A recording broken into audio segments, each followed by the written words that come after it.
Hi guys, welcome back to BioTutor YouTube channel. ഈ ചാനലിൽ നമ്മൾ +1 +2ൻ്റെ ബയോ NCERT ക്ലാസ്സസ് ആണ് അപ്ലോഡ് ചെയ്യുന്നത്. സോ ഞാനിപ്പോൾ +1ലെ ദ ലിവിങ് വേൾഡ് എന്നുള്ള ചാപ്റ്ററാണ് എടുത്തുകൊണ്ടിരിക്കുന്നത്. അതിൻ്റെ ഫസ്റ്റ് 2 പാർട്ട് ഞാൻ കഴിഞ്ഞ 2 വീഡിയോയിലായി കവർ ചെയ്തിരുന്നു. അത് കാണാത്തവർക്ക് ലിങ്ക് ഞാൻ ഡിസ്ക്രിപ്ഷനിൽ ഇട്ടിട്ടുണ്ട്, പോയി കാണണം. സോ സ്കൂളിൽ +1ൻ്റെ ക്ലാസ്സൊക്കെ തുടങ്ങുന്നതിന് മുമ്പേ ഞാനിതിൽ +1ൻ്റെ ക്ലാസ് അപ്ലോഡ് ചെയ്യാൻ കാരണം ഇപ്പോൾ ഓൾറെഡി സെപ്റ്റംബർ ആയി. ഇനി മാർച്ച് അല്ലെങ്കിൽ മെയ് ഒക്കെ എക്സാം നടക്കുന്നതിന് മുമ്പേ പോർഷൻസ് എടുത്ത് തീർക്കുക എന്ന് പറഞ്ഞാൽ നല്ലൊരു ടാസ്ക്കാണ്. അപ്പോൾ നല്ല ഫാസ്റ്റായിട്ടായിരിക്കും പോർഷൻസ് പോകുന്നത്. അത് കാരണം ഒരു ബാക്കപ്പ് പ്ലാൻ ആയിട്ടാണ് ഞാൻ എൻ്റെ ചാനലിൽ വീഡിയോസ് അപ്ലോഡ് ചെയ്യുന്നത്. അപ്പോൾ +1ൽ ക്ലാസ് തുടങ്ങാത്ത കുട്ടികളാണെങ്കിലും കാണും, ഇത് നല്ല ഹെൽപ്പായിരിക്കും. സോ എനിക്ക് ഇനിയും ഫർദർ വീഡിയോസ് അപ്ലോഡ് ചെയ്യാൻ നിങ്ങളുടെ സപ്പോർട്ട് വേണം. എല്ലാവരും ചാനൽ സബ്സ്ക്രൈബ് ചെയ്യൂ.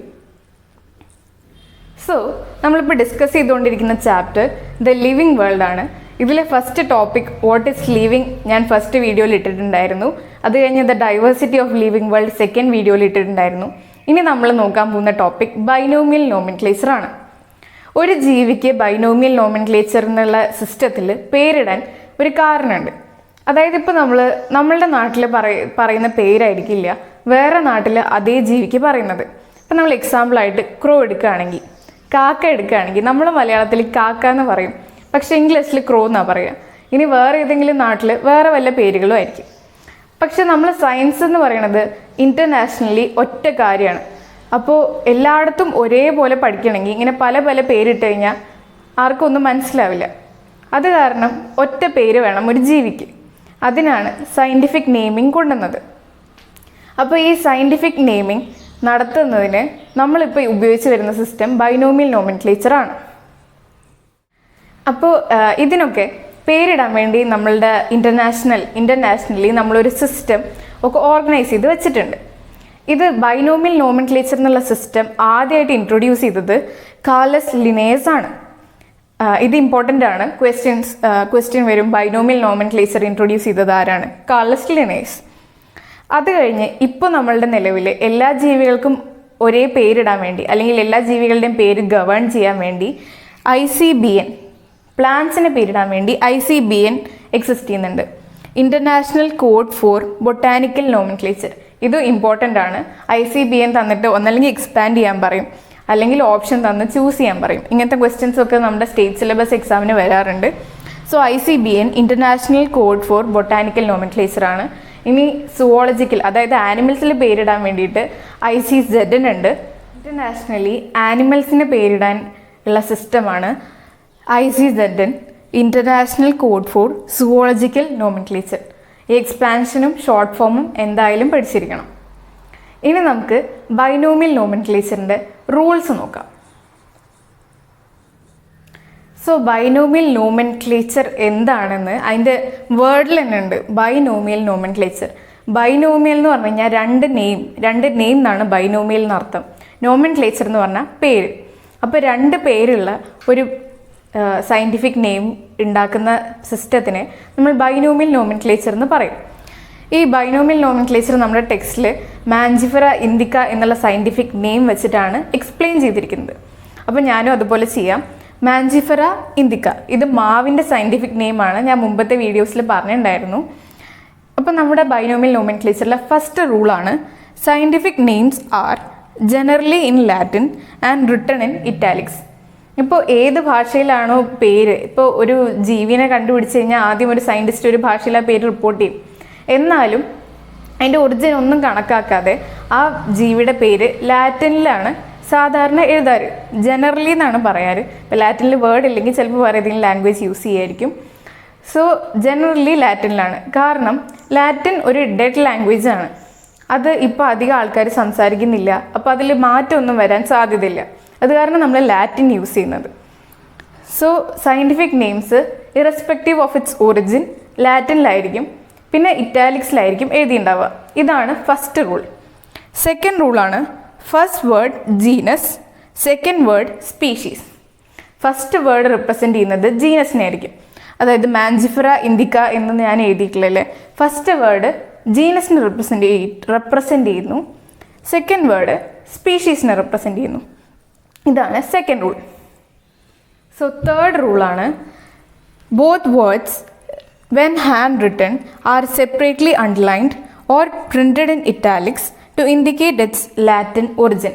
ഇപ്പം നമ്മൾ ഹാൻഡ് റിട്ടൺ ആയിരിക്കുമ്പോൾ അത് ഒന്നല്ലെങ്കിൽ രണ്ട് വേർഡ്സും സെപ്പറേറ്റ്ലി അണ്ടർലൈൻ ചെയ്യും അല്ലെങ്കിൽ ഇറ്റാലിക്സിൽ പ്രിൻ്റ് ചെയ്യും. അത് അതിൻ്റെ ലാറ്റിൻ ഒറിജിൻ കാണിക്കാൻ വേണ്ടിയിട്ടാണ്. ഇതാണ് തേർഡ് റൂൾ. ഇനി ഒരു റൂളും കൂടിയുണ്ട്, ഫോർത്ത് റൂൾ നോക്കാം. ഫോർത്ത് റൂൾ ഇതാണ്: the first word genus denoted in capital letter and the second word species is in small letter.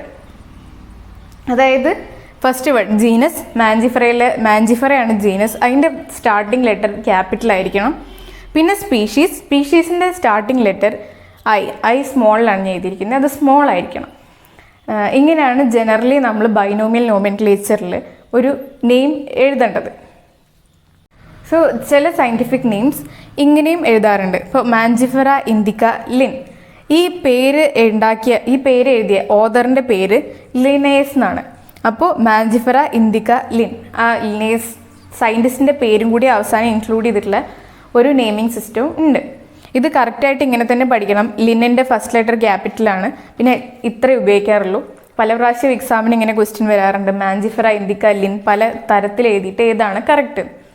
അപ്പോൾ ഇതാണ് അതിൻ്റെ കറക്റ്റ് ഫോം. സോ നമ്മൾ നേരത്തെ ബൈനോമിയൽ നോമെൻക്ലേച്ചർ എന്താണെന്ന് പഠിച്ചു. ബൈനോമിയൽ നോമെൻക്ലേച്ചറിൻ്റെ ടോപ്പിക്കിൻ്റെ താഴെയായിട്ട് തന്നെ നമ്മുടെ ടെക്സ്റ്റിൽ ഇൻട്രൊഡ്യൂസ് ചെയ്തിട്ടുള്ള ടേമാണ് സിസ്റ്റമാറ്റിക്സ്. സിസ്റ്റമാറ്റിക്സ് എന്ന് പറഞ്ഞു കഴിഞ്ഞാൽ the branch of study that deals with the evolutionary relationships between organisms. അതായത് ഓർഗാനിസംസ് നമ്മളുടെ പരിണാമ സിദ്ധാന്തം, വേറൊരു ഓർഗാനിസത്തിൻ്റെ പരിണാമ സിദ്ധാന്തം, അങ്ങനെയൊക്കെ എടുത്ത് നോക്കുമ്പോൾ നമ്മളുടെ ഇടയിൽ ഒരുപാട് സിമിലാരിറ്റീസ് ഒക്കെ ഉണ്ട്. അപ്പോൾ നമ്മളെല്ലാവരും ഒരു കോമൺ ആൻസിസ്റ്റർ എന്നാണ് വരുന്നത് എന്നുള്ള തിയറീസ് ഉണ്ട്. അപ്പോൾ ഇതൊക്കെ പഠിക്കുന്ന ബ്രാഞ്ചാണ് systematics, the branch which deals with the study of evolutionary relationships between organisms. അപ്പോൾ ഈ സിസ്റ്റമാറ്റിക്സ് എന്നുള്ള വേർഡ് സിസ്റ്റമ എന്നുള്ള ലാറ്റിൻ വേർഡിൽ നിന്നാണ് ഒറിജിൻ ഉണ്ടായിരിക്കുന്നത്. പിന്നെ സിസ്റ്റമ നേച്ചുറേ എന്നുള്ളത് കാൾസ് ലിനേയസിൻ്റെ ഒരു പബ്ലിക്കേഷനാണ്. കാൾ ലിനേയസ് എഴുതിയ ഒരു ബുക്കിൻ്റെ പേരാണ് സിസ്റ്റമ നാച്ചുറേ. ഇത് പഠിക്കണം, ഈ സ്പെല്ലിങ്ങും കറക്റ്റായിട്ട് പഠിക്കണം, സ്പെല്ലിംഗ് തെറ്റി എഴുതരുത്. നമ്മളുടെ ചാപ്റ്ററിലെ ലാസ്റ്റ് ടോപ്പിക്കാണ് ടാക്സോണമിക്കൽ എയ്ഡ്സ്. ടാക്സോണമിക്കൽ എയ്ഡ്സ് നമ്മുടെ ടെക്സ്റ്റിൽ കുറച്ച് ടാക്സോണമിക്കൽ എയ്ഡ്സ് തന്നിട്ടുണ്ട്. അതാണ് നമ്മൾ പരിചയപ്പെടാനും പഠിക്കാനും പോകുന്നത് ഈ ടോപ്പിക്കിൽ. ടാക്സോണമിക്കൽ എയ്ഡ്സ് എന്ന് പറഞ്ഞാൽ എന്താണെന്ന് വെച്ചാൽ, നമ്മൾ നേരത്തെ ടാക്സോണമി എന്താണെന്ന് പഠിച്ചു. ഒരു ജീവിനെ കണ്ടു, അതിനെ ക്യാരക്ടറൈസ് ചെയ്ത് ഐഡൻറ്റിഫൈ ചെയ്ത് ക്ലാസിഫൈ ചെയ്ത് അതിന് പേരിട്ട് ഒക്കെ വെക്കുന്നത്. അപ്പോൾ ഇതിനൊക്കെ നമുക്ക് കുറച്ച് ഇൻഫർമേഷൻ വേണം. ഇപ്പോൾ ജീവിനെ കണ്ടാലും പെട്ടെന്ന് ഒരു ജീവിനെ കണ്ടു കഴിഞ്ഞാൽ അതിനെങ്ങനെ ഡിഫറൻഷിയേറ്റ് ചെയ്യും, അതിനെങ്ങനെ ക്യാരക്ടറൈസ് ചെയ്യുന്നൊക്കെ അറിയാൻ നമുക്ക് ഇൻഫർമേഷൻ വേണം. ഇപ്പോൾ ഇനി ഓൾറെഡി ക്ലാസിഫൈ ചെയ്ത ജീവികളെ നമുക്ക് കാണണം, അത് പഠിക്കണം. ഇതിനൊക്കെയുള്ള റെഫറൻസുകളാണ് ടാക്സോണമിക്കൽ എയ്ഡ്സ്. അപ്പോൾ നമ്മുടെ ടെക്സ്റ്റിലുള്ള ടാക്സോണമിക്കൽ എയ്ഡ്സ് ആണ് herbarium, botanical gardens, museum, zoological parks, key, flora, manuals, monographs. ഇത്രയും ടാക്സോണമിക്കൽ എയ്ഡ്സ് ആണ് നമ്മുടെ ടെക്സ്റ്റിലുള്ളത്. ഇതെന്താണെന്ന് നമുക്ക് ഡീറ്റെയിൽഡ് ആയിട്ട് നോക്കാം. നമ്മൾ ഫസ്റ്റ് ടാക്സോണമിക്കൽ എയ്ഡ് ഹെർബേറിയമാണ് നോക്കാൻ പോകുന്നത്. ഹെർബേറിയം എന്താണെന്ന് വെച്ചാൽ, herbarium is a storehouse of collected plant specimens that are dried, pressed and preserved on sheets. അതായത് നമ്മളൊരു പ്ലാന്റ് സ്പെസിമെനെ എടുത്ത് അതിനെ ഉണക്കി പ്രസ് ചെയ്ത് ഷീറ്റിൽ സൂക്ഷിക്കുന്ന പരിപാടിയാണ് ഹെർബേറിയം. അപ്പോൾ ഇതിൽ നമ്മളൊരു പ്ലാന്റ് സ്പീഷീസിനെ എടുത്ത് ഉണക്കി സൂക്ഷിക്കുമ്പോൾ അതിൻ്റെ കൂടെ ഒരു ലേബിൾ ഉണ്ടായിരിക്കും. ആ ലേബിളിൽ ആ സ്പെസിമെൻ കളക്ട് ചെയ്ത ഡേറ്റ്, അതിൻ്റെ ബൊട്ടാനിക്കൽ നെയിം, അതിൻ്റെ റീജിയണൽ നെയിം, ഇങ്ങനത്തെ പല പല ഇൻഫോർമേഷൻസും ഉണ്ടാവും. അപ്പോൾ ഹെർബേറിയത്തിലെ പ്ലാന്റിൻ്റെ ഡീറ്റെയിൽസ് കൊടുക്കുന്ന സാധനത്തിന് നമ്മൾ ലേബൽ എന്ന് വിളിക്കും. ഹെർബേറിയത്തിൽ നമ്മൾ പ്ലാന്റ് സ്പെസിമെൻസിനെ ഡ്രൈ ചെയ്ത് വെക്കും. പ്ലാന്റ് സ്പെസിമെൻസ് മാത്രമേ ഉണ്ടാവൂ, ആനിമലിൻ്റെ ഒന്നും അതിലില്ല. ഇപ്പോൾ നമ്മളത് എക്സാം പോയിന്റ് ഓഫ് വ്യൂവിൽ പ്ലാന്റ് സ്പെസിമെൻ ഡ്രൈ ചെയ്ത് സൂക്ഷിക്കുന്നതാണ് ഹെർബേറിയം എന്ന് പഠിക്കാം. ഇപ്പം നമ്മൾ രണ്ടാമത്തെ ടാക്സോണമിക്കൽ എയ്ഡ്, നമ്മുടെ ടെക്സ്റ്റിലുള്ള രണ്ടാമത്തെ ടാക്സോണമിക്കൽ എയ്ഡാണ് നോക്കാൻ പോകുന്നത്. ഇതാണ് ബൊട്ടാനിക്കൽ ഗാർഡൻ. ബൊട്ടാനിക്കൽ ഗാർഡൻ എന്താണെന്ന് നോക്കാം. Botanical gardens are the specialised gardens that have collection of living plants. Living പ്ലാന്റ്സിൻ്റെ കളക്ഷനുള്ള ഗാർഡൻസ് ആണ് ബൊട്ടാനിക്കൽ ഗാർഡൻ. നേരത്തെ നമ്മൾ പഠിച്ച ഹെർബേറിയത്തിൽ ഡ്രൈഡ് ആൻഡ് പ്രസ്ഡ് പ്ലാന്റ്സ് ആയിരുന്നു, പക്ഷെ ബൊട്ടാനിക്കൽ ഗാർഡനിൽ ലിവിങ് പ്ലാന്റ്സ് ആണ്. ഇതിന് കുറച്ച് എക്സാമ്പിൾസ് നമ്മുടെ ടെക്സ്റ്റിലുള്ള എല്ലാ എക്സാമ്പിൾസും നമ്മൾ പഠിക്കണം. അപ്പോൾ ബൊട്ടാനിക്കൽ ഗാർഡനിൽ ഇംഗ്ലണ്ടിൽ ഒരു ഫേമസ് ബൊട്ടാനിക്കൽ ഗാർഡൻ ഉണ്ട്. പിന്നെ ഇന്ത്യൻ ബൊട്ടാനിക്കൽ ഗാർഡൻ ഹൗറ, കൽക്കത്തയിൽ ഇന്ത്യൻ ബൊട്ടാനിക്കൽ ഗാർഡൻ ഉണ്ട്. Then National Botanical Research Institute Lucknow. ഇത് രണ്ടും ഇന്ത്യയിലെ ഫേമസ് ബൊട്ടാനിക്കൽ ഗാർഡൻസ് ആണ്. ഇത് അറിഞ്ഞിരിക്കണം. അടുത്തൊരു ടാക്സോണമിക്കൽ എയ്ഡാണ് മ്യൂസിയം. മ്യൂസിയം യൂഷ്വലി എഡ്യൂക്കേഷണൽ പർപ്പസിനൊക്കെ സ്കൂളിലും കോളേജിലൊക്കെ സെറ്റപ്പ് ചെയ്യും എന്ന് ടെക്സ്റ്റിൽ എഴുതിയിട്ടുണ്ട്. അപ്പോൾ മ്യൂസിയം എന്താണെന്ന് വെച്ചാൽ it have collection of preserved plant and animal specimens for study and reference. Preserved plant and animal specimens, നേരത്തെ ഹെർബേറിയം പ്ലാന്റ് മാത്രമായിരുന്നു, ഇതിൽ പ്രിസർവ്ഡ് ആയിട്ടുള്ള പ്ലാന്റ് ആൻഡ് ആനിമൽ സ്പെസിമെൻസ് ഉള്ളതാണ് മ്യൂസിയം. അപ്പോൾ പ്ലാന്റ്സ് എങ്ങനെ ഇവിടെ സൂക്ഷിക്കുക എന്ന് വെച്ചാൽ ഡ്രൈ ചെയ്തിട്ടാണ് പ്ലാന്റ്സ് സൂക്ഷിക്കുക. ഇൻസെക്ട്സിനൊക്കെ ആണെങ്കിൽ ഇൻസെക്ട്സിനെ കൊന്ന് ഡ്രൈ ചെയ്ത് ഇൻസെക്ട് ബോക്സുകളിലാക്കിയിട്ട് പ്രിസർവ് ചെയ്യും. ഇൻസെക്ട് ബോക്സുകൾ ഉണ്ടാവും മ്യൂസിയത്തിൽ. പിന്നെ ഇപ്പോൾ കുറച്ച് വലിയ ആനിമൽസ് ആണെങ്കിൽ അവരെ സ്റ്റഫ് ചെയ്തിട്ടാണ്, ഇപ്പോൾ അവരുടെ ഉള്ളിലത്തെ ഫ്ലഷ് കളഞ്ഞ് സ്റ്റഫ് ചെയ്തിട്ടാണ് പ്രിസർവ് ചെയ്യുക. പിന്നെ ബോൺസ്, സ്കെൽട്ടൺ, ഇതൊക്കെ മ്യൂസിയത്തിൽ അവൈലബിൾ ആണ്. ഇതാണ് മ്യൂസിയം. ടാക്സോണമിക്കൽ എയ്ഡാണ് സുവോളജിക്കൽ പാർക്സ്. നമുക്ക് പറയാൻ തന്നെ അറിയാം. ഇപ്പോൾ തൃശ്ശൂർ, ഇവിടെ അടുത്ത് പാലക്കാടാണ് ഞാൻ, ഇവിടെ അടുത്ത് തൃശ്ശൂർ സൂ ഉണ്ട്, ഒക്കെ എല്ലാവരും കണ്ടിട്ടുണ്ടാവും. ഇനി സുവോളജിക്കൽ പാർക്സിൻ്റെ NCERT explanation: wild animals kept in protected environments under human care. Wild ആനിമൽസിനെ ഹ്യൂമൻ കെയറിൽ പ്രൊട്ടക്റ്റഡ് എൻവയൺമെൻറ്റ്സിൽ വച്ചിരിക്കുന്നതാണ് സുവോളജിക്കൽ പാർക്സ്. ഇത് ഇങ്ങനെ ഹ്യൂമൻ കെയറിൽ വയ്ക്കുമ്പോൾ നമുക്ക് എന്താണെന്ന് വെച്ചാൽ വൈൽഡ് ആനിമൽസിൻ്റെ ഫുഡ് ഹാബിറ്റ് എന്തൊക്കെയാണെന്നൊക്കെ മനസ്സിലാക്കാൻ പറ്റും. പിന്നെ മാക്സിമം അവർക്ക് വൈൽഡ് ഫോറസ്റ്റിൽ കിട്ടുന്ന ഒരു അറ്റ്മോസ്ഫിയർ സൂവിൽ പ്രൊവൈഡ് ചെയ്യാനും നോക്കും. നമ്മുടെ ടെക്സ്റ്റിൽ സൂവിലുള്ള കുറേ ജീവികളുടെ ഇമേജസ് കൊടുത്തിട്ടുണ്ട്, ഇമേജൊക്കെ നോക്കി വയ്ക്കുക. ഫോർത്ത് ടാക്സോണമിക് എയ്ഡാണ് key used for identification of plants and animals using similarities and dissimilarities. Key എന്ന് പറഞ്ഞു കഴിഞ്ഞാൽ ഒരു ഇപ്പോൾ ആനിമലോ പ്ലാന്റോ എന്നുള്ള ഒരു സ്ഥലമൊന്നുമല്ല, ഇത് ഒരു അനലിറ്റിക്കൽ ടൂളാണ്. ഇപ്പോൾ നമുക്കൊരു ആനിമലിനെയോ അല്ലെങ്കിൽ പ്ലാന്റിനെയോ ഒക്കെ ഐഡൻറ്റിഫൈ ചെയ്യാനുള്ള ഒരു അനലിറ്റിക്കൽ ടൂളാണ് കീ. അപ്പോൾ key basically based on pair of opposite characters ആണ്. അപ്പോൾ ഈ പെയർ ഓഫ് ഓപ്പോസിറ്റ് ക്യാരക്ടേഴ്സിനെ വിളിക്കുന്ന പേരാണ് കപ്ലെറ്റ്. അപ്പോൾ ഈ കപ്ലെറ്റിൽ ഉള്ള പെയർ ഓഫ് ഓപ്പോസിറ്റ് ക്യാരക്ടേഴ്സിന് ബേസ്ഡ് ആണ് കീ വർക്ക് ചെയ്യുക. കീയിലെ ഓരോ സ്റ്റേറ്റ്മെൻറ്റിനെയും നമ്മൾ ലീഡ് എന്നാണ് വിളിക്കുക. Each statement in the key is called lead. ഇത് നമ്മൾ ഇപ്പോൾ ഓരോ ടാക്സോണിനും, ഇപ്പോൾ ഞാൻ നേരത്തെ ടാക്സോൺ എന്താ പറഞ്ഞിട്ടുണ്ടായിരുന്നു, ഇപ്പോൾ സ്പീഷീസ് ആയാലും ജീനസ് ആയാലും ഓരോ ടാക്സോണിനും സെപ്പറേറ്റ് കീസ് വേണം. ഇതാണ് കീ. അടുത്ത നമ്മുടെ ടെക്സ്റ്റിൽ ഒരൊറ്റ പാരഗ്രാഫിൽ കുറച്ച് ടാക്സോണമിക്കൽ എയ്ഡ്സ് കൊടുത്തിട്ടുണ്ട്. അതിനൊക്കെ കുറിച്ച് ഒറ്റ സെൻറ്റൻസേ ടെക്സ്റ്റിലുള്ളൂ. അതാണ് ഞാൻ ഇവിടെ എഴുതിയിരിക്കുന്നത്. Flora contains actual account of plants in A given area. It also provide index to plant species found in A particular area. ഇപ്പോൾ ഫ്ലോറ എന്ന് പറഞ്ഞു കഴിഞ്ഞാൽ ഒരു പെർട്ടിക്കുലർ ഏരിയയിലുള്ള പ്ലാന്റ് സ്പീഷീസിന് കൊടുക്കുന്ന ഇൻഡെക്സ്, അവിടുത്തെ പ്ലാന്റ്സിനെ കുറിച്ചുള്ള ഡീറ്റെയിൽസ് ഉള്ള ഇതിനാണ് നമ്മൾ ഫ്ലോറ എന്ന് പറയുക. അടുത്തത്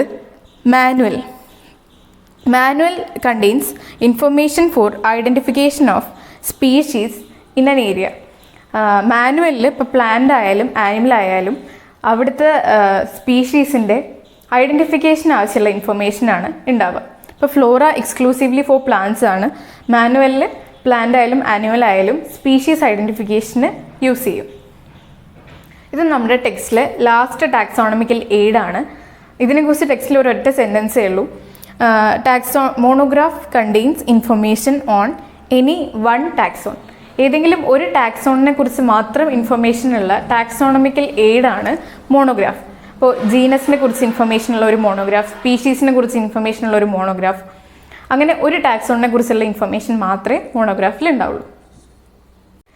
അപ്പോൾ നമ്മൾ ദ ലിവിങ് വേൾഡ് എന്നുള്ള ബയോളജിയിലെ ഫസ്റ്റ് ചാപ്റ്റർ, അതായത് സുവോളജിയിലെ ഫസ്റ്റ് ചാപ്റ്റർ കംപ്ലീറ്റ് ചെയ്തു. ഫസ്റ്റ് ചാപ്റ്ററിലെ ദ ലിവിങ് വേൾഡ് എന്നുള്ള ചാപ്റ്റർ ഞാൻ 4 ടോപ്പിക്സ് ആയിട്ടാണ് എടുത്തത്. First topic what is living ആയിരുന്നു, second diversity in living world, third binomial nomenclature, fourth taxonomical aids. ഇങ്ങനെ 4 ടോപ്പിക്സ് ആയിട്ടാണ് ഞാൻ എടുത്തത്. എല്ലാവരും ടെക്സ്റ്റ് വായിക്കണം. ടെക്സ്റ്റിൻ്റെ ലാസ്റ്റ് ക്വസ്റ്റ്യൻസ് ഉണ്ട്, ആ ക്വസ്റ്റ്യൻസ് ചെയ്യാൻ പറ്റുന്നുണ്ടോ എന്ന് നോക്കണം. എന്തെങ്കിലും ഡൗട്ട് ഉണ്ടെങ്കിൽ പ്ലീസ് ഡു കമൻറ്റ്. പിന്നെ എൻ്റെ ക്ലാസ് ഇമ്പ്രൂവ് ചെയ്യാൻ എന്തെങ്കിലും ഉണ്ടെങ്കിൽ കമൻറ്റ് ചെയ്യണം. Your comments R valuable. അപ്പോൾ ഞാൻ അടുത്തത് +2 ഫസ്റ്റ് ചാപ്റ്റർ ആയിട്ട് വരാം. So do like, share and subscribe. Thank you.